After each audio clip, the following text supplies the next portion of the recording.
ai eci me Zotin, ai dëgjoi zërin e Zotit, ai ndërtoi arkën në bindje, ai shpëtoi familjen dhe gjithë krijimin, ne këtu jemi fal Tij. Edhe me gjithë këtë, pas gjithë kësaj historie besimi, devocioni, përkushtimi, besnikërie të Noeut, ai mbjell një vresht. Dhe më pas, Bibla thot, bën verë dhe fillon ta degustoj verën. Dhe jo vetëm, pi dhe dehet, dhe kështu rëzohet. Ky është momenti kur Bibla na kujton. Tani këtë ruajeni. Shenjtëria e djeshme nuk garanton qëndrueshmërinë e sotme. Zoti mund të ketë përdorur ty të bësh gjëra të jashtëzakonshme për mbretërinë e Zotit, por këto nuk janë garanci për vijimin e udhimit tënd sot. E nesër.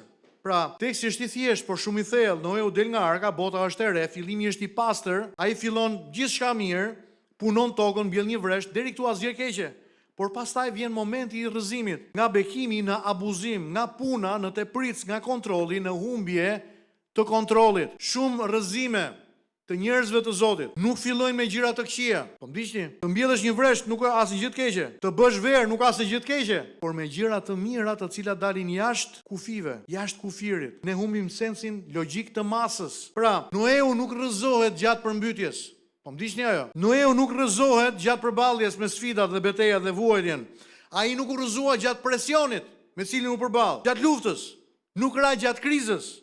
Ai ra pas suksesit. Shumë njerëz që ndrojnë fort në betejë, por fatkeqësisht rrëzohen në paqe, sepse kur lufton ti je vigjilent, je syçel, je tërësisht gardit, je engaged, je i përfshirë në betejë. Por kur relaksohesh, kur beteja ka përfunduar, ti ul masat mbrojtëse. Vigjilencën. Për këtë arsye apostulli Paul te Efesianët thot, zgjohu ti që fle dhe ngrihu nga gjumi dhe Krishti do të shkëlqejë mbi ty. Zgjohu ti që fle. Elementi i dytë që çon tek rrëzimi i Noeut. Dhe këtë ju do ta mbani vath tek veshje tjetër. Noeu është vetëm. Thoni Noeu është vetëm. Noeu nuk ka më shoqëri rreth vetes. Nuk ka një qytet, nuk ka një strukturë, nuk ka një pastor, nuk ka një kish, një komunitet besimi, është vetëm.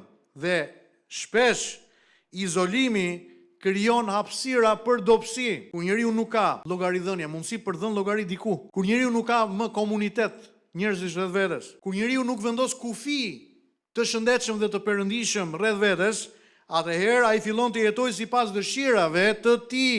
A dini që vetëm përgjatë 2-3 viteve të fundit ka pasur 3 pastorë që janë rrëzuar në Shqipëri, në mëkat, kanë humbur gjithçka që kanë pas.